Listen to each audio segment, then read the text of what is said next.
You guys shot 61% from the field in the second half. What got that offense executing so much better in the second half than the first half? Go ahead, Seth. We just played together. We touched the paint a lot. Every time we got into the paint, we found an open man, and he just drove it again. I thought we did a good job of getting the rebound on defense and just running in transition, and kind of tired them out. Let me remind you to please identify yourself by name and media before you ask the question. Over here on the left. Vashti Hurt with Carolina Blitz. Zach, you seem to be a very emotionally charged player. Can you talk about that and how that fuels your game? You had a great game today. And Seth, does that get you guys going as players as well? I wouldn't really say I was that emotional in the first half, and I knew, like, my guys, I just didn't want to go home. It was just looking bad. We weren't playing as hard as we needed to, so I wanted to try to give my team some energy and some fight, and that ended up helping our whole team and just getting us all the way right to play together and play as hard as we needed to win in the second half. Yeah, I think Zach's really a really big part of our team. He's a really good energy guy. He's like the engine to the team, and I think that when he's rebounding like he did today, it takes pressure off the guards because he's down there 6'5", 6'6", rebounding with one of the best bigs in the league. So when he plays as hard as he did tonight, it changes our team and it takes pressure off the guards. Right here on the aisle. Aaron McFarling with the Roanoke Times. Zach, I know Saturday you talked about how bittersweet that kind of was, the senior day and everything. Did you learn anything in the process of that game that you were able to use tonight in terms of combating Wake Forest's bigs and all that? We just had to pick our energy up. We played, like Coach said at halftime, we played the last three halves with them. We weren't playing our type of basketball. We weren't getting stops. We weren't getting out in transition and running. We were just walking the ball at the court, just calling plays. That's not how we play. And we were diving on the floor. In the second half, we had a big amount of energy in the second half, and we did that, and that half just made that big of a difference. If we would have did that the whole game last game, we could have beat them both times, but we did that in this half, and that helped us get the victory. That was good. Right here on the aisle on the left. Mike Savettis from the Richmond Times-Dispatch. For both the players, guys, what's the confidence level like right now for this team coming off that loss in the regular season, but then getting it back tonight and then heading into tomorrow's game? Go ahead, Seth. I think the confidence level is kind of just maintained the same. We try to just Coach Buzz does a really good job of making us take it one day at a time, one ATO at a time.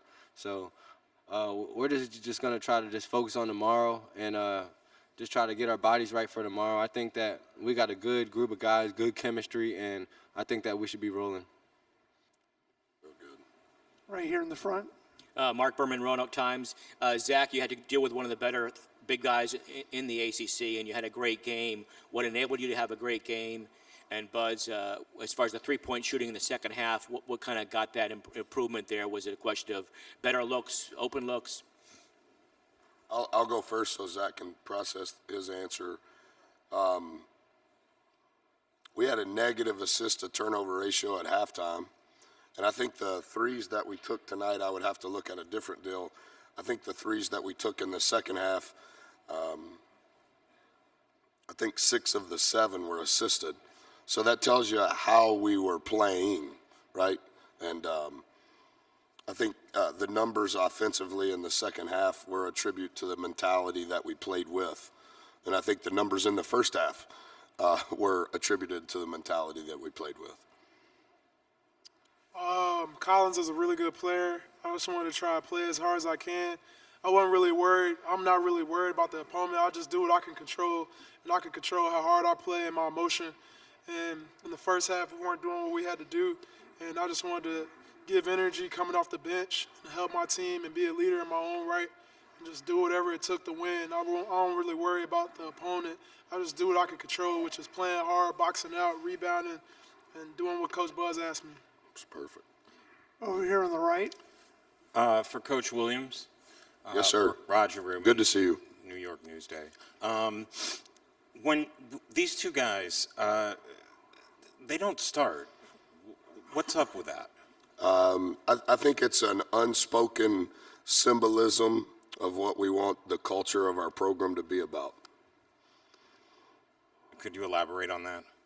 Yeah, I think I could probably elaborate on it for a long time. We're not in the position we're in. We're not playing on March the 9th if it wasn't for these two guys. And I think the example that they set for their teammates, but for our staff, for our institution, for our department, speaks to it's not about them. And even in their answers to the previous three questions, I think that it speaks to who they are. And also, why did you believe you would be able to win where few have? I'm just demented. I don't think that it's about me.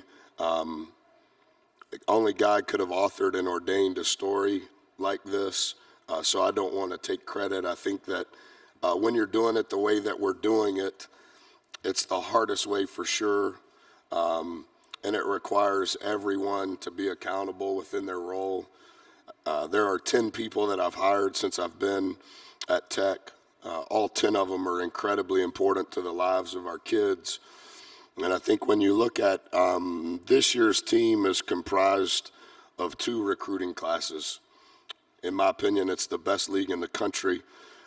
As they mentioned, for the 4th year in a row, we went 2-16 in year number 1. Last year, only 3 teams in the history of the ACC have improved by 8 games. We were the only team in the history of the ACC that 8-game improvement came from last place. And then for us to be in the position that we're currently in, I don't know how it'll transpire down the stretch, but I think that it speaks to the character and the willingness and the effort and the time of all of the people that have been a part. And I think the other thing, Roger, that I would say, and I'm only saying it because of my relationship with you, if you research it even deeper, past all of that stuff that I just said, which I wholeheartedly believe, all of them have a story.